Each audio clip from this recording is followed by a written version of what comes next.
They murmured imperfect, beneath the luminous crystal pinnacles of Elandria Station, where the atmosphere sparkled with refined oxygen and the paired suns spilled amethyst shadows over mirrored boulevards.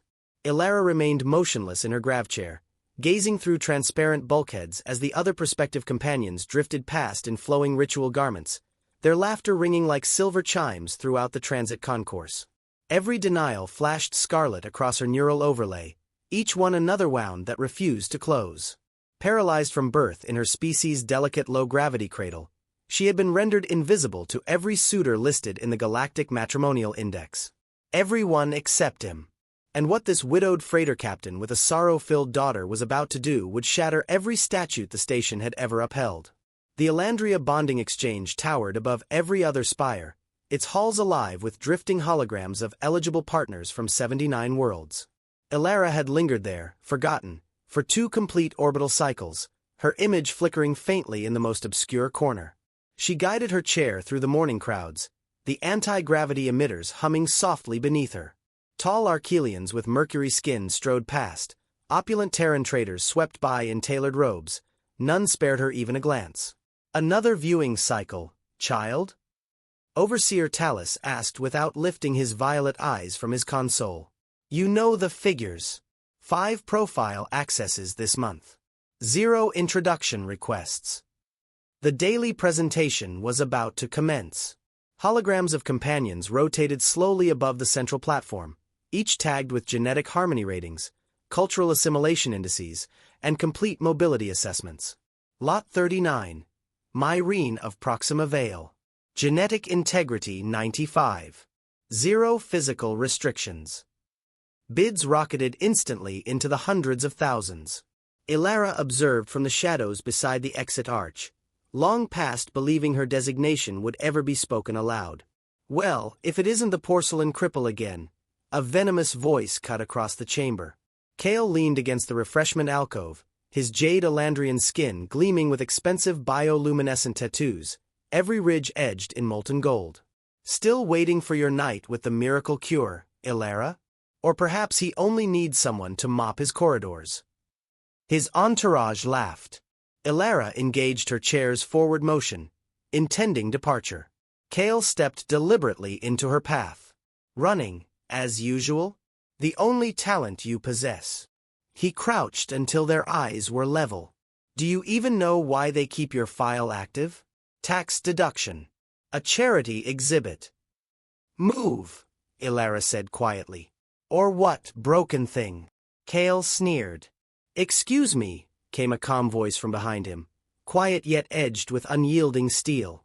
A human stood there, simple work coveralls, faint silver threading his dark hair, exhaustion etched into eyes that had clearly known profound loss. A small girl clutched his hand, staring upward with open curiosity. "You're obstructing the lady," the man stated as if remarking on the weather. Kale's complexion deepened to forest green. "This is not your affair, Terran. It becomes my affair when someone is discourteous. Step aside." The entire concourse fell silent. Humans were uncommon on Elandria Station, tolerated yet considered beneath serious regard. "Do you know who my house is? We control 6 asteroid refineries. Dad," the little girl whispered, tugging his sleeve, "is the sparkling lady hurt?" The man glanced down at his daughter, then met Elara's gaze. In that instant Elara felt something she had not felt in years. Simple, unpatronizing acknowledgement that she existed, that she was real, that she mattered. "She will be fine," he told his daughter. To Kale he added, "Final warning. Move." Kale laughed until the human produced a certified credit wafer and held it high enough for Overseer Talus to see. "I am registering a formal courtship claim for registry designation 281. That was Elara's number. Whispers exploded outward like shattering glass. "Sir, there must be an error," Talus began. "No error. I request immediate formal introduction to Elara of Neres." Elara's breath stalled. In 2 cycles no one had ever asked to meet her. "This is ridiculous," Kale sputtered. "You cannot possibly. I carry 25,000 credits for the introduction bond. My full medical and genetic records are filed with Terran Registry.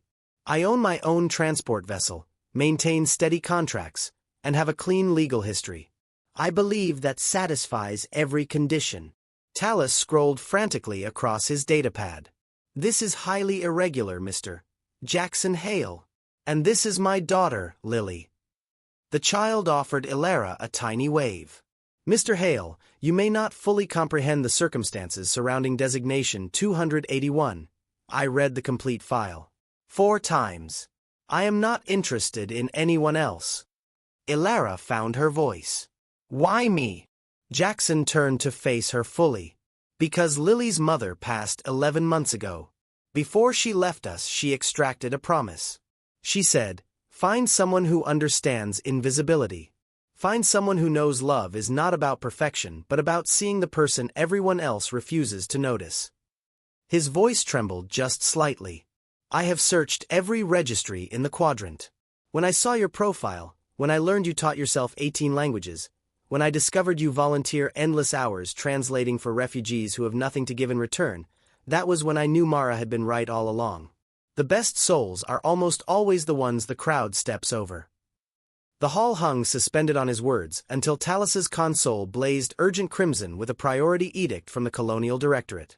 Mr. Hale, I must ask you to accompany me to chambers. Whatever must be said can be said here, Jackson replied without moving from his protective stance beside Ilara's chair. Talus's scales rippled in clear agitation. I really must insist. And I insist on openness. I filed a lawful petition. Is there legal grounds to refuse it? The overseer's gaze slid away. The Nerisian consulate filed custodial guardianship 2 cycles ago. Any courtship of citizen Ilara requires their express consent. Custodial? Ilara demanded.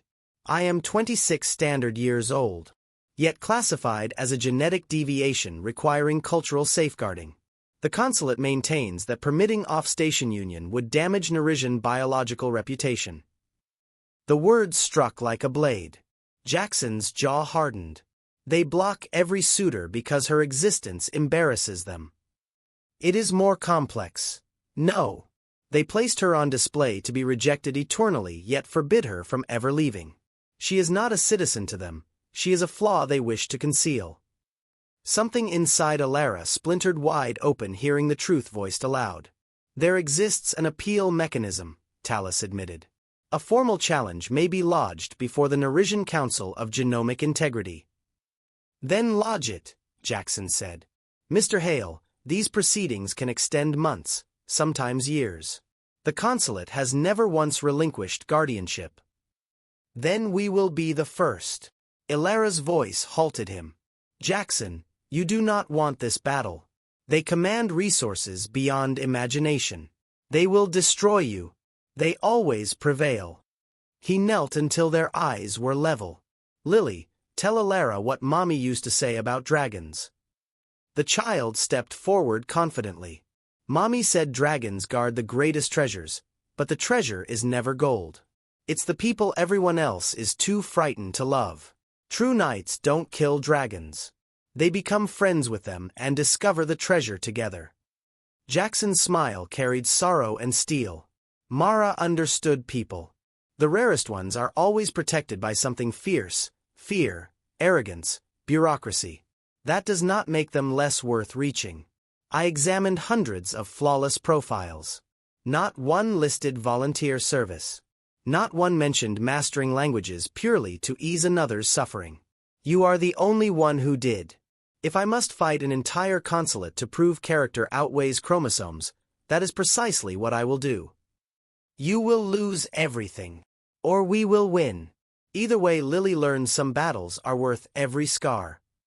Ilara stared at his extended hand, calloused, scarred, authentic. She placed hers in it. Very well.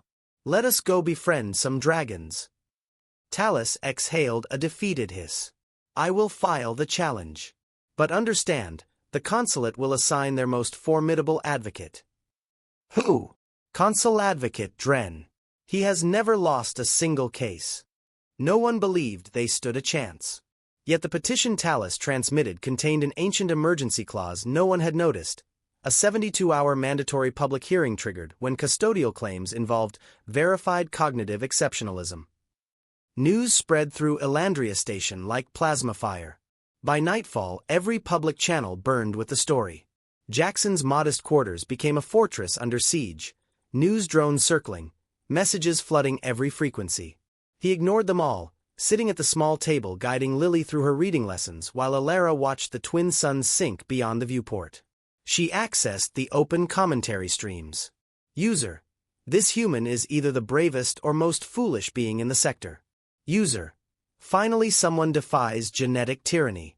User: 10 credits says the consulate annihilates him within days. They claim you will abandon me once the reality of daily care becomes clear, Alara said softly. Jackson set down the stylus. Are you reconsidering? I trained myself not to hope long ago. Now you arrive and awaken every dream I buried.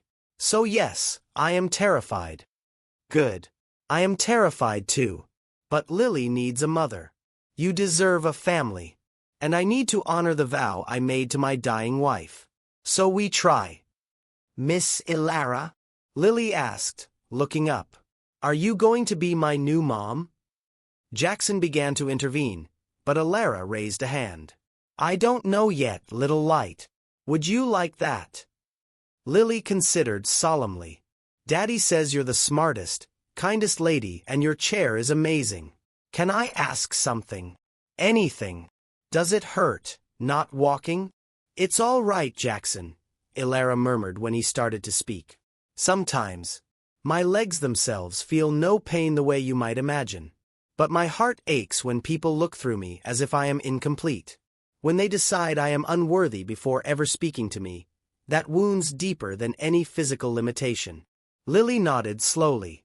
My heart hurts since Mommy went away. Maybe if we both have hurting hearts we can hold them together and they won't hurt so much. Tears rose in Alara's eyes. Maybe they won't. The apartment chime sounded. Priority message. Elandria Judicial Authority. Jackson paled as he read. They have scheduled the hearing 72 hours from now and opened it to full galactic broadcast. They intend public humiliation, Alara whispered. There is something else you must know, she continued, voice small. Consul Advocate Dren is my mother's brother. My uncle. He is the one who had me declared a protected ward to begin with. That night a sealed communication arrived bearing the Nerisian crest. Mr. Hale, your petition has been received. Duty compels me to warn you. What you attempt is not merely futile, it is perilous. My niece's deviation represents irredeemable incompatibility with baseline Nerisian physiology. I have known her since birth. I will demonstrate your suit arises from ignorance rather than understanding. Withdraw now and spare unnecessary spectacle. Consul Advocate Dren. Alara read it over Jackson's shoulder. He is not wrong about the difficulties. Daily life with me will be complex. I am not looking for easy. Giving up, accepting some souls deserve no love because they inconvenience others, that is unacceptable. Just when the consulate's power seemed absolute, an anonymous source flooded the public datasphere with a single file, Alara's original genome assessment, complete with a notation buried for 22 years. Subject demonstrates extreme neural hyperdevelopment. Cognitive capacity exceeds species baseline by 340%. Recommend immediate advanced study. Alara was not flawed. She was the next evolution. And they had concealed it. The grand arbitration sphere had never been so crowded. Every suspension seat occupied, delegates from 14 species, media drones thick as locusts, protesters outside waving banners in 21 languages. Alara entered wearing full Nerisian ceremonial silks, legs openly visible, a defiant declaration that she would hide no longer. Consul Advocate Dren waited upon the prosecution dais in formal diplomatic armor of midnight blue. When their eyes met, something raw flickered across his stern features. The judicial panel assumed their positions. 3 neutral arbiters from the Galactic Concordance, 2 consular observers, and Overseer Talus as impartial clerk. Presiding Arbiter Vale, a living lattice of light, activated the record. We convene for petition 9947 Omega. Jackson Hale versus the Nerisian Consulate. Advocate Dren, opening statement. Dren rose with the weight of centuries. Honored arbiters, we gather because a well-meaning outsider seeks to override safeguards designed for the vulnerable. Mr. Hale believes he rescues my niece. In reality, he exposes her to peril he cannot comprehend. Holograms blossomed. Medical scans, mobility evaluations, habitat incompatibility matrices. Nerisions evolved within microgravity skies. We swim currents of air. Ilara cannot. Her variation renders her unable to survive unaided on the homeworld. Mr. Hale possesses no medical expertise, limited resources, and resides in a standard gravity domicile built for terrestrial bipeds. Images shifted to breathtaking vistas of floating Nerisian cities, citizens gliding like manta rays through open atmosphere. The consulate provides lifetime adaptive care, custom environments, comprehensive support. Mr. Hale offers a modest apartment, erratic pilot hours, and responsibility for a young child. I ask the panel to contemplate what occurs when infatuation collides with reality. It was devastating, delivered without cruelty, only relentless fact. Arbiter Vale turned to Jackson. Your response, Mr. Hale. Jackson stood in his simple work jacket. Honored arbiters, the advocate is correct on every logistical point. I am not wealthy. I am not a physician. Care will be demanding. But he measures the wrong qualities. His own display activated. Simple documents. This is Ilara's volunteer record. 4 years translating for refugees without compensation. This is the academic treatise rejected not for inaccuracy but because reviewers deemed someone with her condition incapable of such insight. These are certifications in 18 galactic languages, all self-taught, while the consulate insisted she required guardianship. He faced the panel directly. The advocate wishes you to see only what Ilara cannot do. I ask you to see what she has achieved despite every obstacle erected in her path. She did not merely survive, she transcended. Ilara glided forward unbidden. The suppressed genome report proves I am not defective. My accomplishments prove I am capable of determining my own destiny. An elderly Nerisian woman rose from the gallery. I am Dr. Leora, former chief geneticist. I authored the original report on Ilara 22 years ago. She floated to the witness dais bearing an ancient data crystal. My conclusions were buried. The variation is not degeneration, it is advancement. The consulate silenced inquiry to protect dogma. The chamber erupted as decades of concealed correspondence flooded every display. And there, buried within one memorandum, a name no one had connected. Consulting researcher, pre-illness, Dr. Mara Hale, Jackson's late wife. Mara had been part of the original team that first studied Ilara's genome. After 100 minutes of deliberation, the arbiters returned. Arbiter Vale's lattice blazed steady gold. This tribunal has concluded. First, Dr. Leora's evidence is admitted without challenge. A full investigation into research suppression will commence immediately. Second, the Nerisian classification framework will undergo independent audit. Third, Advocate Dren is formally censured for withholding material evidence. Yet the central question remains, whether Ilara of Neres shall be released from custodial guardianship. Ilara gripped her armrests until her knuckles blanched. This case demands balance between institutional duty and personal sovereignty. Normally, we defer to specialist authorities. However, extraordinary circumstances prevail. Deliberate concealment of evidence, verified cognitive capacity, multiple standard deviations above norm, systemic denial of opportunity, and the petitioner's own demonstrated autonomy. Therefore, this tribunal rules. The custodial guardianship imposed by the Nerisian consulate is dissolved effective immediately. Ilara of Neres is declared a fully autonomous adult possessing all associated rights and responsibilities. The consulate is permanently barred from future non-consensual classification absent exhaustive multi-species review. Ilara of Neres is free to accept or reject any marriage petition without interference. The sphere thundered with reaction. Reporters surged. Protesters outside sang victory in countless tongues. Dr. Leora wept openly. Lily shrieked and spun in 0G. Ilara and Jackson simply stared at one another, stunned, tears already streaming. "We did it," she breathed. "We did it," he confirmed. Then they were embracing while Lily wriggled into the center of the hug. 5 days later, in a quiet sanctuary on the station's edge, no cameras, no crowds, only Dr. Leora as witness, they spoke their vows. "I promise to always ask, always listen, and never presume I know better than you what your life requires," Jackson said. "I promise to voice my needs clearly, to accept help with gratitude, and to keep proving the galaxy wrong about what damaged means," Elara answered. Lily tugged Elara's sleeve. "Can I call you Mom now?" Elara laughed through joyful tears.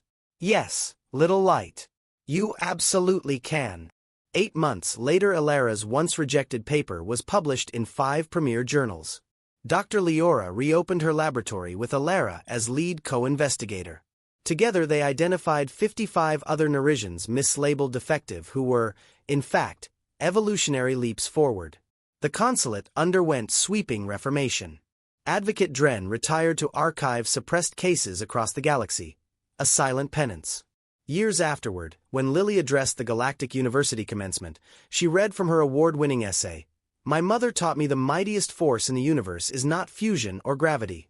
It is the refusal to look away from someone the galaxy deemed unworthy. It is choosing love when every authority declares it impossible." Elara kept that essay framed beside her doctorate in adaptive genomics, the one that now listed her as the foremost authority on discovering brilliance where others saw only brokenness. And every individual she liberated, every life she refused to let the galaxy discard, echoed the day she sat unseen in a registry hall until one human looked up and decided different would never mean less. Sometimes, among trillions of stars, all it takes is one person brave enough to truly see. And sometimes the love they swore could never endure becomes the foundation that reshapes the galaxy itself.